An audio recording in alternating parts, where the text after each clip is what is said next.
দিন কয়েক আগে সাকিব আল হাসানের নাম জড়িয়েছে হত্যা মামলায়, যা নিয়ে পক্ষে বিপক্ষে অনেক বিতর্ক হচ্ছে। সাকিবের পক্ষ নিয়ে তার সতীর্থরা একের পর এক বিবৃতিও দিচ্ছে। বিসিবিও তাকে আইনি সহায়তা দেওয়ার কথা জানিয়েছে। এবার জাতীয় সংসদের সাবেক সদস্য ও জাতীয় দলের সাবেক অধিনায়ক সাকিবের আয়কর হিসাব দুর্নীতির অভিযোগ তদন্ত ও মামলার জন্য দুর্নীতি দমন কমিশনে আবেদন করা হয়েছে। বুধবার ব্যারিস্টার মিলহানুর রহমান নাওমি এই আবেদন করেন।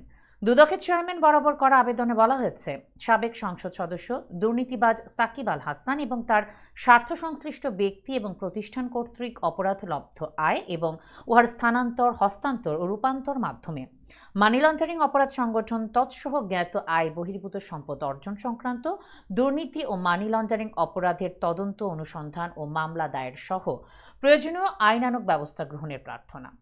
আবেদনপত্রে বিভিন্ন সময় গণমাধ্যমে আসা সাকিবের বিরুদ্ধে অভিযোগগুলোর তদন্তের অনুরোধ জানানো হয়েছে। এই তালিকায় আছে পুঁজিবাজারের তালিকাভুক্ত 6 প্রতিষ্ঠানের শেয়ার কারসাজির ও অর্থ আত্মসাৎ, নিষিদ্ধ জুয়ার ব্যবসা ও জুয়া প্রতিষ্ঠানের সঙ্গে সম্পৃক্ততা, স্বর্ণ চোরাচালানিতে সম্পৃক্ততা, ক্রিকেট খেলায় দুর্নীতি ও নির্বাচনী হলফনামায় ব্যবসা, সম্পদের তথ্য ও আয়ের উৎস গোপন সহ জ্ঞাত আয় বহির্ভূত সম্পদ অর্জনের অভিযোগ।